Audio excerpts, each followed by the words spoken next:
Ladies and gentlemen, boys and girls, in behalf of the Firestone Tire and Rubber Company, King's Dominion invites you to return to the 1930s and join us for an old-fashioned, all-American, good times radio program. Here is your announcer, Brett Bream. Howdy, howdy, howdy, folks. Brett Bream here with the Bream Basic Broadcast on Tap Broadcasting's KDKD Radio. If you're not able to hear my words, you're tuned to the wrong spot on the radio dial. Have we got a program for you today? Something very special indeed. You see, we're not broadcasting from our dusty old radio studio today. No, sir. We're live on the spot at the King's Dominion Amusement Park in beautiful downtown Doswell, Virginia, for the King's Dominion Old-Fashioned, All-American, Good Times International Firestone Airshow. In just about 14 minutes now, the folks here at the King's Dominion Amusement Park will have the once-in-a-lifetime opportunity to stand on International Street and witness the ascension of the majestic King's Dominion hot air balloon. Then the folks here will thrill to the daredevilry of expert aviators winging in from out of the past in two open cockpit biplanes to put on an acrobatic demonstration. Finally, three of the bravest men I've ever met will leap into thin air and parachute to a landing right at the north end of International Street. I notice from my vantage point near International Street that a lot of nice folks are beginning to move up this way now to get a good view of the scheduled proceedings. But before we tell you more about the upcoming air show, it's time for a commercial. Let's see, Charlie. Do I hold up anything for our sponsor? No, Brett. This isn't television. Television hasn't been invented yet, remember? We're still in the 1930s. Oh, that's right. Okay, take it away, Charlie. Thank you, Brett. Folks, next time you're out motoring down the highway, do so on a set of reliable Firestone tires. Firestone, the company that puts peace of mind in every tire it sells. I have here with me a typically satisfied Firestone customer. May I have your name, sir? Sure, Sonny. Just call me the old-timer. Well, old-timer, tell me, how long have you been using Firestone tires? Well, let's see now. I bought my first set back in 25. Been driving on them ever since. You mean you're still driving on the same set of Firestone tires you bought back in 1925? That's right, Sonny. Old-timer, that's something amazing. I mean, I know Firestone tires are designed to last a long time, but that many years? How many miles have you put on them? Oh, about 250, I reckon. What? Only 250 miles in all those years? Why, sure, Sonny. I just used that old jalopy to drive from the farmhouse to the main road to pick up the newspaper and the seed catalogs. Been doing it ever since my horse Nelda May passed away during the blizzard of 24. Thank you, old-timer. That's okay, Sonny. By the way, do I get paid anything for this? I'm trying to save up enough money to buy a new car to go with my Firestone tires. We'll talk about it after the show. Yes, ladies and gentlemen, Firestone, the company that rides on its reputation. And now, back to the Bream Basic Broadcast. Thank you very much, Charlie. And now, courtesy of World Electronic Transcriptions, we bring you Ray Noble and his band from England and a musical selection that's befitting only of the balloon meister I see at the north end of International Street preparing his balloon for inflation. I'm putting on my pop hat, tying up my white tie, brushing up my tail. Oh, I'm dirting in my shirt front, putting in the shirt studs, polishing my nails. I'm stepping out, my dear, into an atmosphere that simply reeks with class. And I trust that you'll excuse my dust when I step on the gas. Oh, you're just a smoothie. I'll be there, putting on my top hat, mussing up my white tie, dancing in my tail. We ain't got no top hat, ain't got no white tie to tie. We ain't got no tats. Why shouldn't we be dotting up our shirt fronts, putting in our shirt studs, like that guy from where? Look out, fellas, here he comes. I'm stepping out into an atmosphere that positively reeks with class. Well, I say my word. And I trust that you'll excuse my dust when I step on the gas. Stout fella. We'll be there We're gonna get our top hat. We're gonna get our white tie to dye. What's more, we'll be dancing round in our tails.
Very fine indeed. Now, only about 9 minutes remaining in our broadcast before airshow time here at King's Dominion. Time for a very special guest on the Bream Basic broadcast. I want to introduce you to a man who's flown through the air more than 1,000 miles without anything but a parachute. Let's hear a big round of applause for Joe Paquin. Thank you, Brett. Hello, folks. Joe, tell me, aren't you awfully scared up there when you're falling through thin air? Are you kidding, Brett? I'm more scared just being on your radio program. But I don't understand. What could you possibly be afraid of here? Well, Brett, after listening to you do your radio show a few times, I'm afraid that I'll make a fool out of myself, too. You see, when you stand up there... That's quite all right. We don't need any more elaboration on that. One more crack like that, and I'll have your pilot drop you over lion country. He. Mr. Paquin, I've been told that when you jump out of an airplane, you don't pull the ripcord on your parachute immediately. Wouldn't you call that risky? No, I'd call that a delay. But during that delay, isn't the fall rather unnerving? To tell you the truth, Brett, I don't even have the feeling that I'm falling during the free fall part of the jump. It's kind of like floating. See, if the weather's good enough later, we'll jump from an altitude of 6,000 feet and fall through space for 3,500 feet before any of us opens his parachute. You mean that you just step out of the plane and don't even try to pull the ripcord for 6/10 of a mile? That's about it. And you say that you don't have the sensation that you're really plunging toward Earth all that time? That's about it. And what happens if the parachute doesn't work? That's about it. No, seriously, Brett, I carry a spare. Well, that's nice anyhow. Now, about the landing. Is it really possible to land on that little green space at the end of International Street? Not only that, Brett, I'm going to try to land right smack dab in the center. That's amazing. Well, not so amazing when you've been told that somebody's going to put a $20 bill there for the first man who lands on it. Well, that's incentive, all right. But, Joe, in any event, it should really be something to see. I'm looking forward to your jump. Well, thank you, Brett. I'd better get going now. I've got a plane to catch. All right. Thank you for being on my program, Joe. A big hand for Joe Paquin, folks.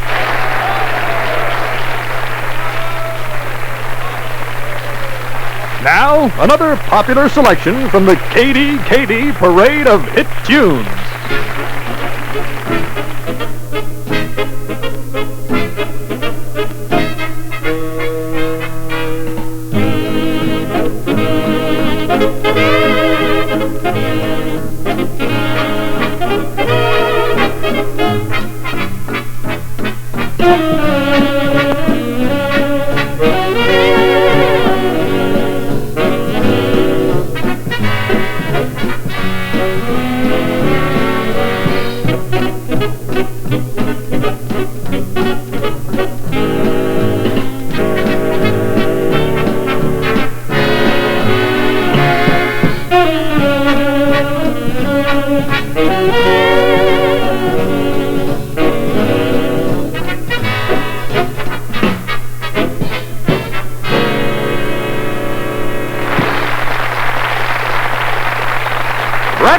Here again on KD Radio. We're on location at the beautiful King's Dominion Amusement Park, where in just about 5 minutes, these lucky people will have the once-in-a-lifetime opportunity to see a real old-fashioned air show.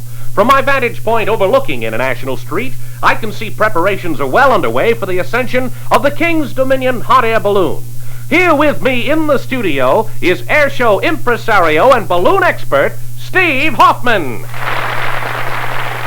Steve, it's a pleasure to have you with us. It's a pleasure to be here, Brett. Before we talk about ballooning, let me ask you why the north end of International Street has been cordoned off. Oh, that's for the safety of all our spectators, Brett. It's also in compliance with federal aviation regulations. You can see that our balloon's being laid out in that cleared area now, and later my skydivers will land in that area. I'd like to point out that there's an opening around the side of the jump zone so folks can still get to and from the main entrance. Thanks, Steve. Now about ballooning. Isn't hot air ballooning rather a lost art? Oh, no, Brett.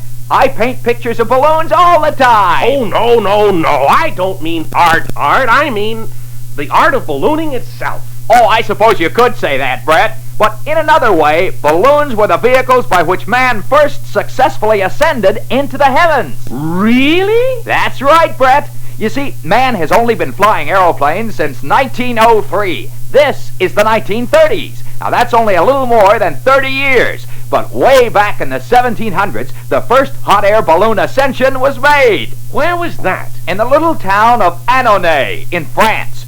Two brothers and a sister, Joseph, Jacques-Etienne, and Marianne Montgolfier, did some experimenting in their mother's kitchen. I don't understand. Well, you see, hot air rises. And what the Montgolfiers found out was that if they filled a thin bag with smoke from the cooking stove, the bag would actually rise from the table and float across the room. Across the room? Well, up and across the room. I guess they had a drafty house. Anyway, it wasn't long before the Montgolfier kids were filling huge bags with smoke and sending them up into the sky. Yeah, but when did a man first go up in a balloon? That would have been the following year, 1784. And of course it wasn't long after that before the French king's own court was thrilling to the sight of manned balloon ascensions. Of course, after that, the Montgolfier secret didn't stay a secret very long. By the time the 1800s rolled around, people were making hot air balloon ascensions in Germany and England and America, as well as in France. But have hot air balloons ever been applied to practical purposes, Steve? Oh, certainly. That is, if you can call war practical. The Germans and the French used them every now and again during the 1800s to spy on each other.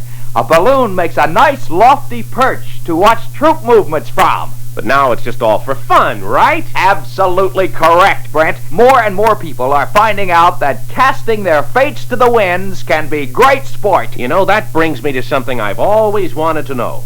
Is there any way you can control the direction of a balloon? Well, not really. Except, of course, for the vertical direction. If there's a wind of any kind, a balloon will find it. And just like an air bubble in a river current, it'll follow it right along. Well, it sounds fascinating. I want to thank you for being with us, Steve. It was a pleasure to be here. Hey, give me a call sometime, and I'll see what I can do to wangle a ride for you in a real live hot air balloon. Are you kidding? I wouldn't be caught dead in one of those things. Yeah, right. Well, see you at the air show. Well, it was nice having you here anyway, Steve. Folks, a nice round of applause for Steve Hoffman.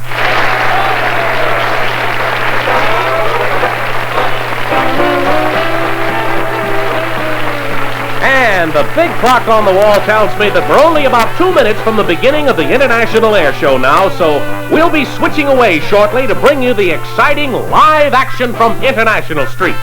We're coming to you today through the remote facilities of Taft Broadcasting's KD Radio in the wonderful King's Dominion Amusement Park in beautiful downtown Doswell, Virginia. Until the next time, this is Brett Bream reminding you that you can lead a horse to water, but you can't make him tie his shoelaces. So long.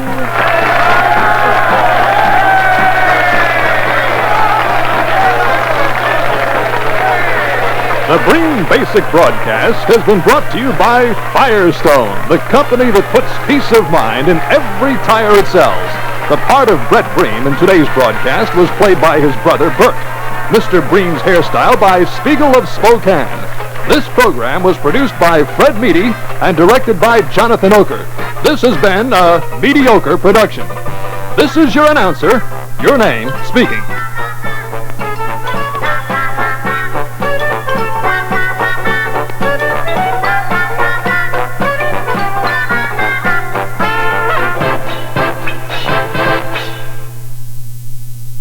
And now, ladies and gentlemen, boys and girls, the King's Dominion Firestone International Air Show.